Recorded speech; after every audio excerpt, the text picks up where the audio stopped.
heard it the other day, we're out of our drought, which is freaking amazing. So Still haven't got the snow fall off either. I know, it's still coming. So, heat stress, Diane and I actually tried to do this last month before we really got hot, but then it rained the entire month of July, so it really didn't matter. Or I guess the entire month of June. So now we're into July, and I was looking at the dash today, and it said 100 degrees. So we're right up there in the upper 90s today. And the worst part about having late year heat is it, we're probably going to stretch into that second, third week of September with this heat, so it's not going away anytime soon. And a big thing with heat stress is OSHA's, I'm not going to say they're cracking down on heat stress, but it's really opened their eyes, okay? Over the last probably 10 years, the number of fatalities, not injuries due to heat stress, but the number of fatalities has gone exponentially up, okay? Now, the main reason for that is probably because companies are reporting a lot better, okay? Back in the day, if you didn't feel good, you just went home, right? Well, because of the training that we now have and understanding of heat-related illnesses, there's companies now that are taking their guys to the clinic because they don't feel good. Instead of just sending them home, they're saying, hey, why don't you go get hydrated? We'll take you to the clinic. The awareness is a lot bigger now, okay? So, something similar to what happens in our day, right? We're all dressed the same. We're all wearing, shirts, long pants. If you're out on a slab that you're pouring, the guy that's, out there on the trowel or the mucker, maybe it's the guys that are setting the forms. You're doing a repetitive task all day long, okay? And that can be exhausting. It may not just be standing there, right? So, a lot of people ask, what is heat stress? Well, heat stress is this. It's the overall burden on the body from a variety of heat sources, okay? So there's obviously the heat, okay, nature. But the other thing that produces heat is going to be your body, okay? Your body produces heat in two ways. Number one is metabolism. Does everybody understand what metabolism is? Okay, this is your body's ability to function, all right? So when you eat, your body metabolizes that food and it goes into your bloodstream, which then gives you energy, right? Okay, the other thing is activity. So as we work, as I'm standing here, if I stand just like this, I'm not creating any heat. The more I move around, the more my body is creating heat, okay? And then last but not least, clothing requirements. How many guys would like to wear a pair of gym shorts and a tank top to work every day? Maybe some flip-flops. Absolutely, right? The beach is right down the road.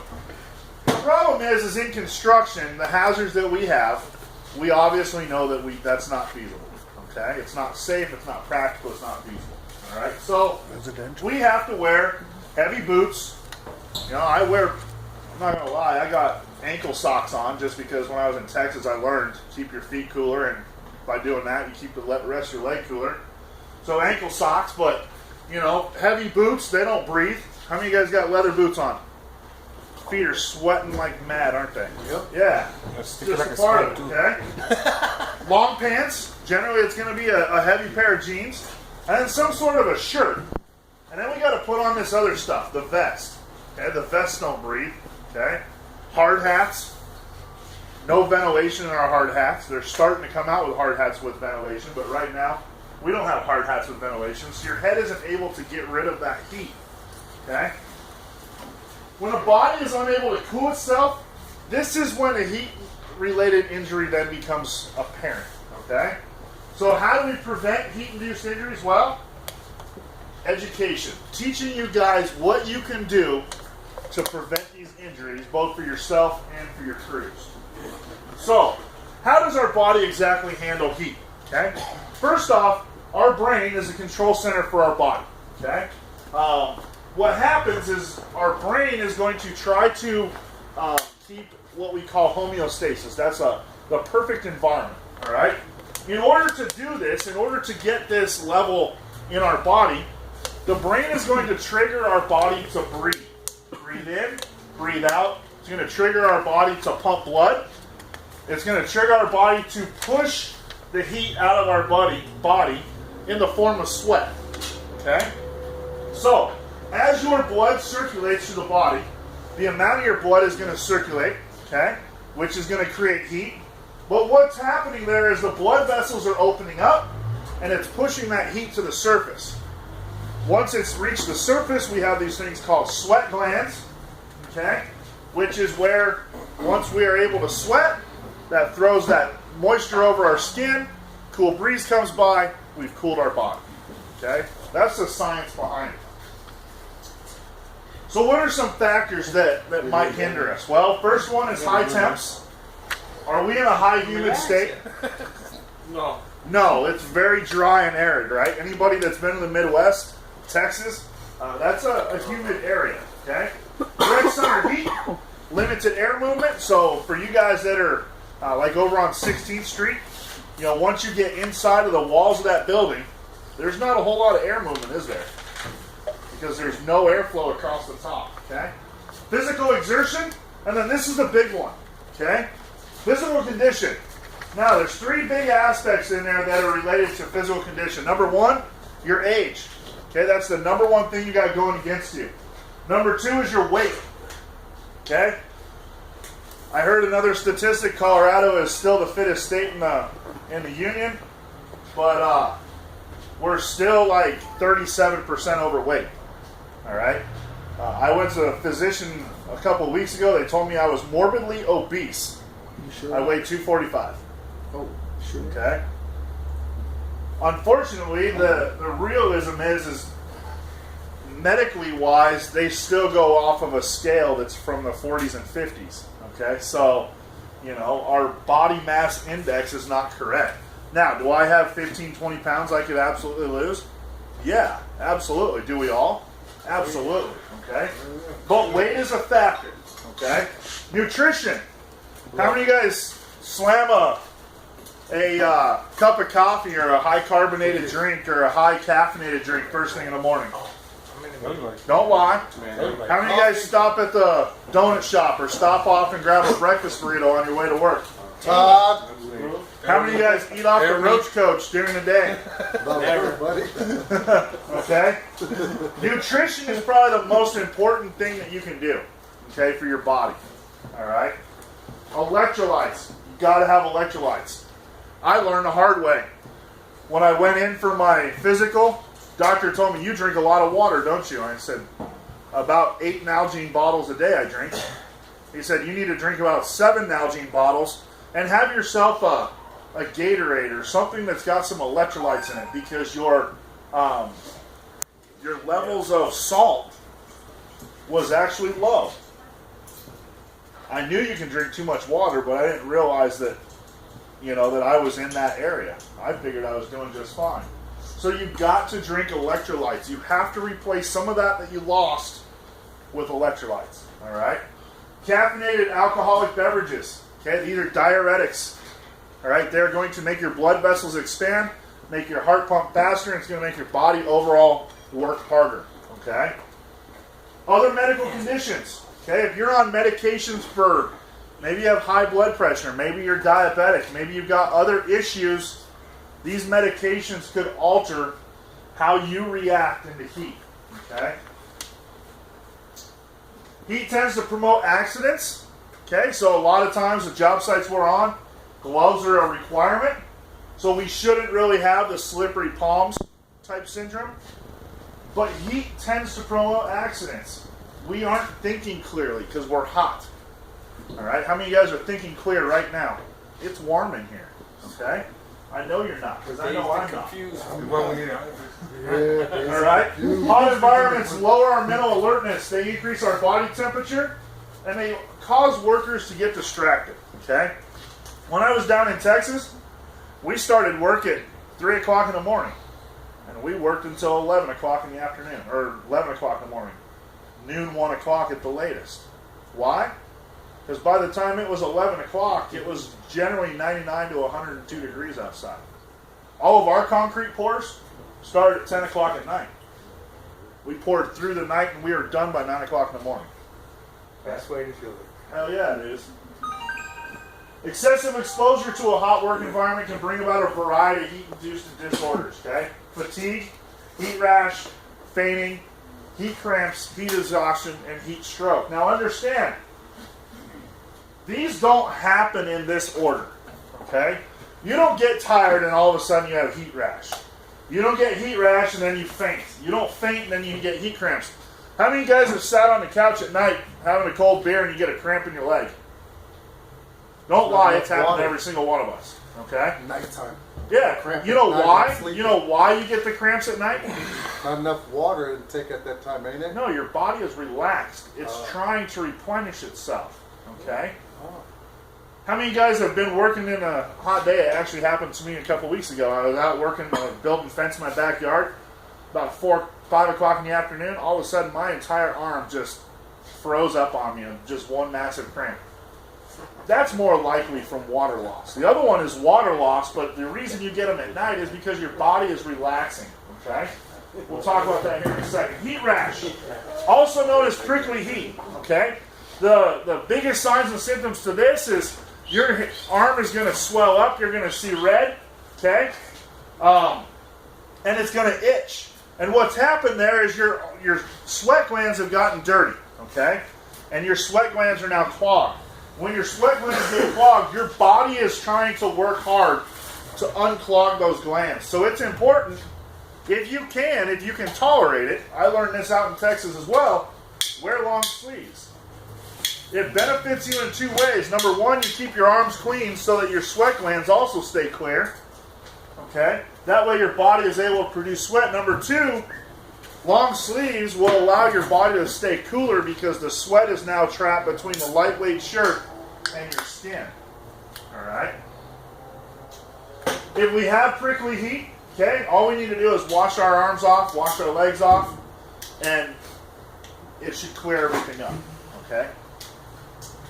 Heat cramps. These are painful spasms of the muscles in the arms, legs, and sometimes in the stomach. Okay? This is generally due to not drinking enough water.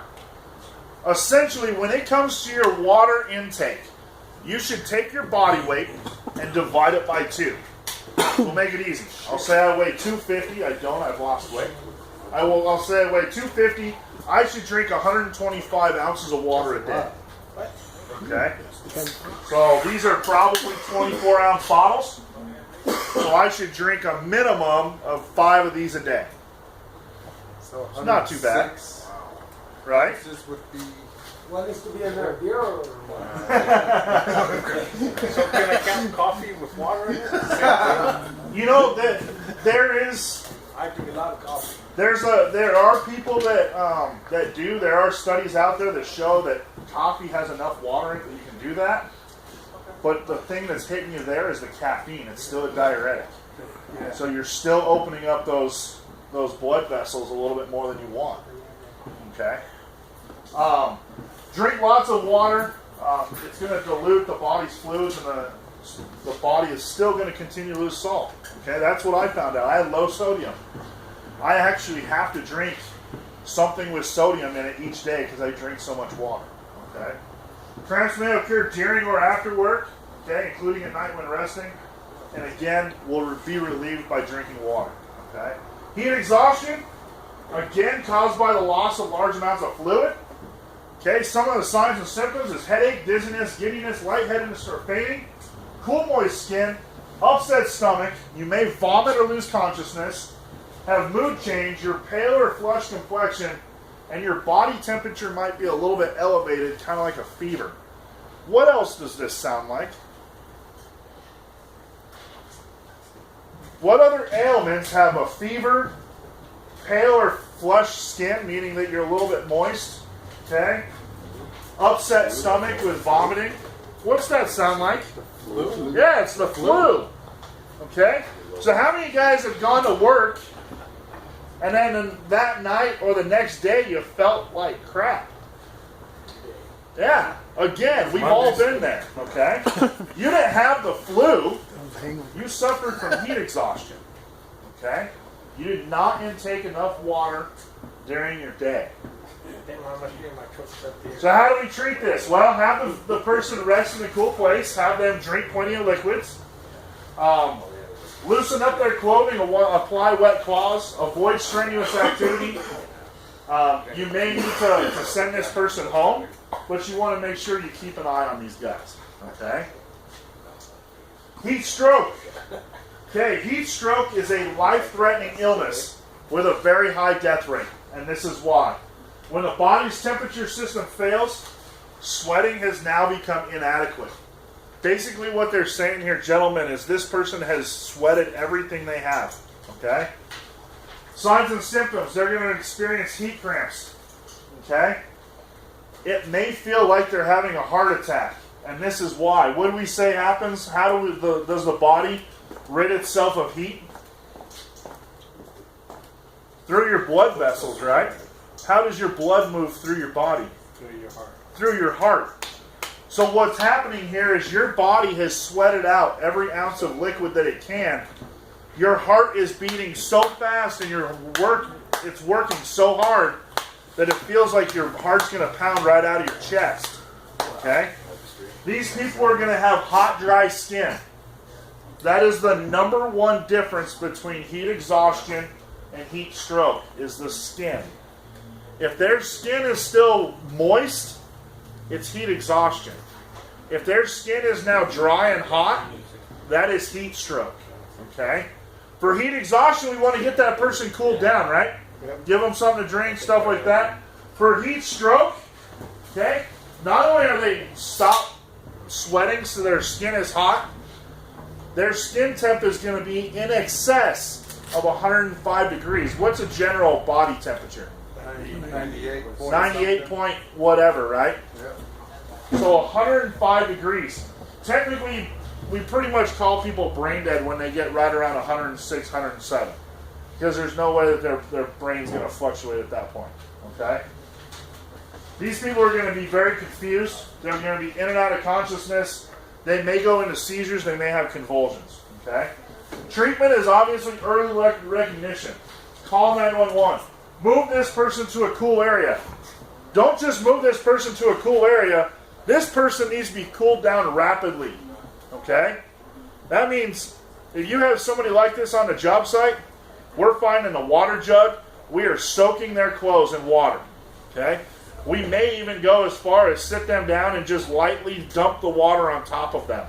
Okay? If you have access to a fire hydrant and you have one of your swimming pools for concrete washouts, fill that pool up with water. Submerge that person into water. Okay? Just make sure you keep their head above the water so they don't drown. All right?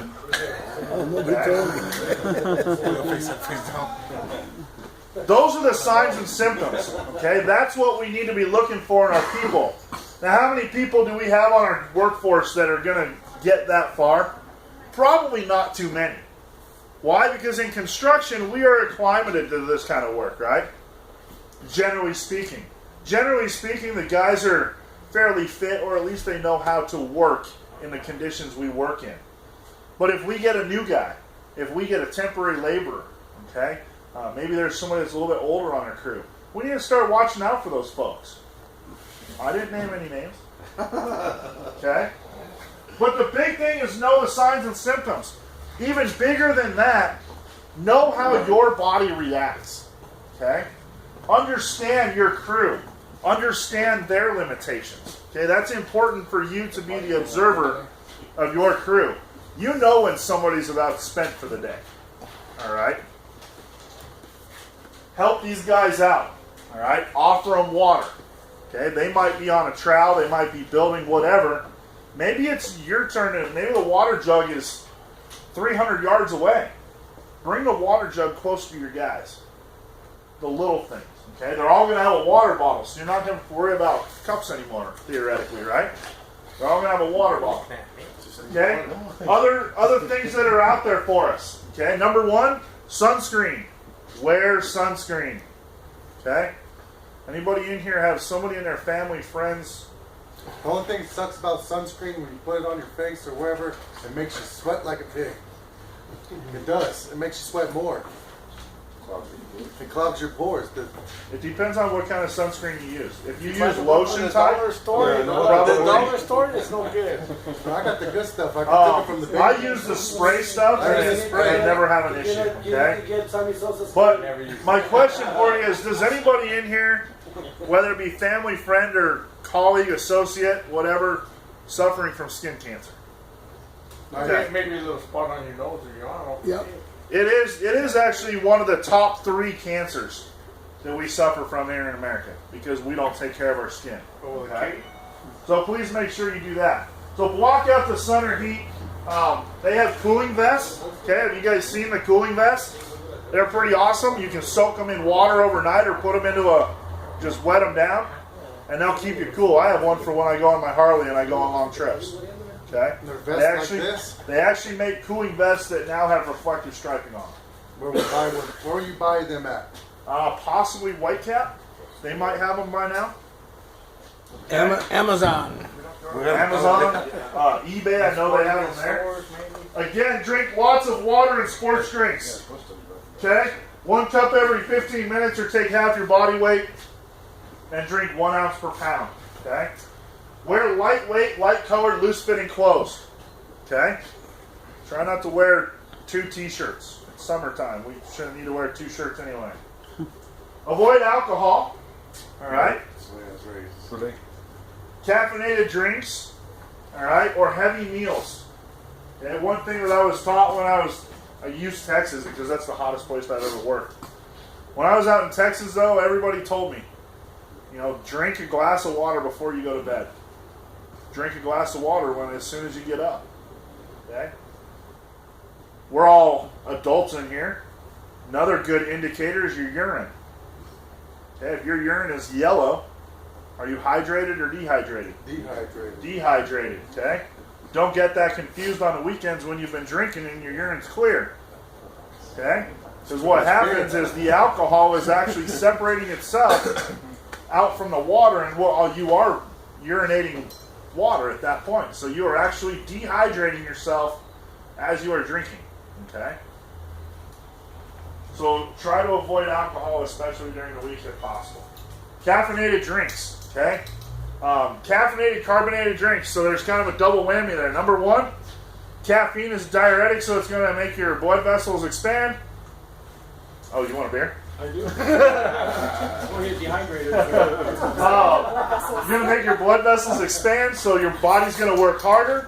The other thing is carbonated beverages actually deteriorate muscle tissue. So, I'm going to have a carbonated beverage here in a second, but it actually will deteriorate muscle tissue over time, so it's kind of a double win. All right. So, in a little bit of a summary here, try to keep out of the high heat if you can. Obviously, the work that you guys do, the work that I do, it's not possible. Okay. So do the things that we can. Take your break in a shaded area. Okay. Keep lots of water in the work area. If you can, rotate guys in and out. Okay. If you got a big pour, try to rotate guys. Okay. I know logistically that's not usually the answer, right? But maybe you can. Okay. If you have guys that are experiencing any of the signs and symptoms, make sure you start watching your guys. You guys are the supervisors. Okay. Make sure you're watching your guys. Pay attention to them. Okay, if one guy's a mucker and he's not moving that shovel the way he normally moves that shovel, you might ask him if he's feeling all right. Maybe he needs to take a 5-minute break to get some refreshing water. Okay? Use the buddy system. Again, keep an eye on everybody. Okay? You guys know each one of your crew members better than anybody else out there. Okay? You know their tendency. You know who's going to be late. You know who's going to be 15 minutes early. Right? Am I wrong? You know who's going to call. You know who's not going to call. Okay? Some of you guys might even know who's having what for lunch every day. Why? Because you're around them 5 days a week, sometimes 6 days a week, 40 to 60 hours. You're probably around those guys more than their wives and family are around those guys. Okay? That's true. So you're going to know their tendencies more than anybody else. Okay? So it's very important that you stay focused on that part of that aspect to make sure that you're taking care of your crews. That's all I got. Any questions? Cool. 3:30 for me. The cold ones are over here.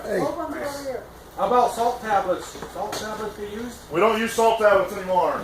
Good question. I had somebody ask that a couple weeks ago. Electrolytes, any of your all sports, Gatorade. If you're into going to Sprouts, that seems to be the new phenomenon is going to Sprouts. I actually just got a little thing. They're about that big and they're about that big around, and you can put one tablet in a 30. Well, they say 16 ounces. I put it in a 32-ounce Nalgene bottle, and there's enough in that. And then the big thing for anybody that's afraid of sugar and stuff like that, Gatorade has a ton of sugar in it. Okay. The low-cal isn't so bad. The Z2 low-cal, you can drink that and get away with it, but that's the one thing you got to be careful with that sugar, because that'll screw you up real fast too. So